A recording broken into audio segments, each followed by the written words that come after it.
episodes. Let's just let them figure this out. We haven't even touched on the bloggers behind the scenes. Let's just let them figure it out. And so that's kind of how we got there. I was shocked, but here we are. They didn't know what else to do. So here we are. I do think if you look at it, it's a bigger issue of Housewives because we waited how long? Almost a year to recast Atlanta. 9 months. So now we have Portia, and this might play into effect. Everyone's quoting New York and when there was no reunion. So we're going to talk about that. But Atlanta is a very interesting formula too. I'm curious as to how things really are going in Atlanta because that might affect the future of New Jersey. We have two OGs, and please note that for the purposes of this discussion, for the purposes of Patreon on Saturday, and for the purposes of the live show with Sarah, OG to me is not, we're going to use that broadly. Lala Kent, I'm referring to as an OG. Kenya Moore, Portia. I'm very well aware of who was there on day one and who wasn't. But I'm using OG as, you know what I mean, versus Drew Sidora. Melissa Gorga is an OG as opposed to Danielle Cabral. At this point, Jennifer is an OG. She's been there forever. Marge, you understand what I mean. So look, it took us a year to recast Atlanta, basically. And now, I mean, is that really working? I'm kind of excited about Atlanta, but I don't know. Potomac corrected itself, but I mean, Salt Lake, you had the best thing that ever happened in the world, a gift. Monica Garcia is reality. Von Teese. We had to fire her for an HR issue. I understand. She's stuck by producers. So we have a much bigger problem. When I said on January 1st, it's the beginning of the end of Housewives, it really is. New York was rebooted to mild success. We have a problem here. Remember the days of Shaws of Sunset and Ladies of London, Tabitha? We've had them all on. Hattie Stanger and Jonathan Anton. We've had them all on this very podcast. And now here we are. So Bravo, again, I'm not being negative. 18 years, 20 years. It's just, you're at a crossroads. You got to figure out the future of this network. You got to figure it out. So we have bad ratings now, and that has now changed everything.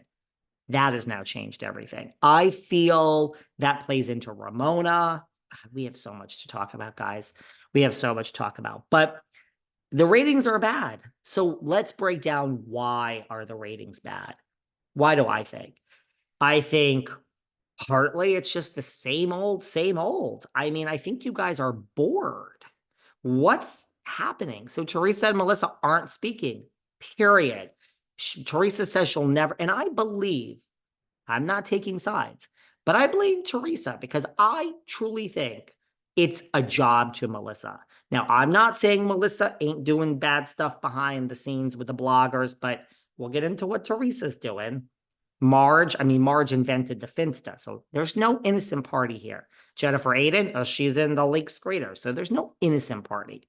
But I truly do believe, as far as speaking to Teresa, it's not as deep for Melissa. You don't see her getting that upset or angry. Teresa's like angry in these interviews. I said this before on the Patreon. She's interviewed with like Jerry O'Connell and like on Tori Spelling's podcast. And like, she's angry. Like when people like, as whatever you think of me, when I have someone on here and I'm interviewing them, it's a different skill set. It's like you put on your smile and you do an interview. Like Teresa's so angry in these interviews. So I do think Melissa, whose side I'm not on, would speak to Teresa if it's like to move on. Not that she's desperate for her job, but that is the job.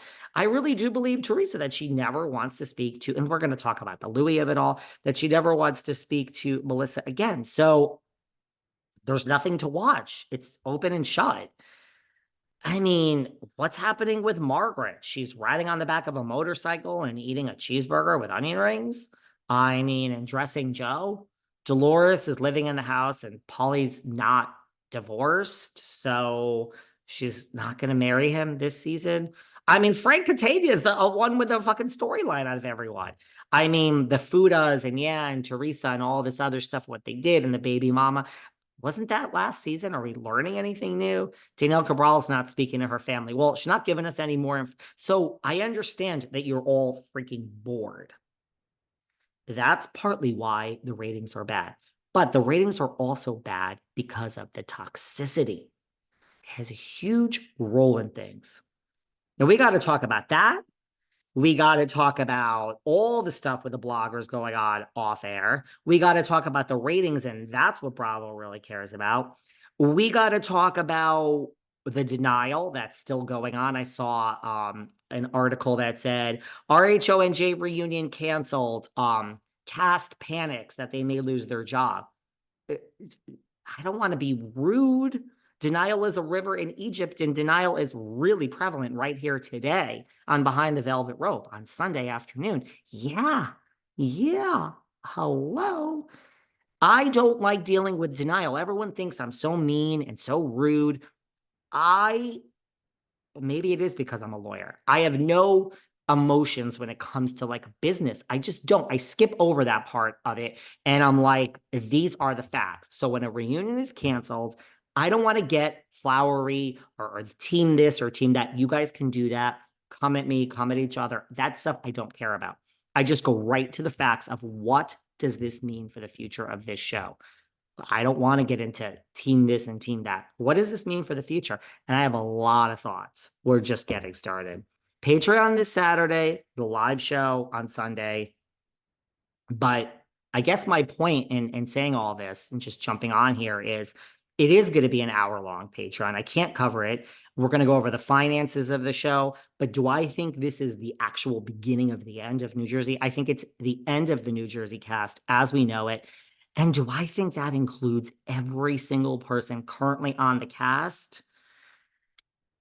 I have two scenarios.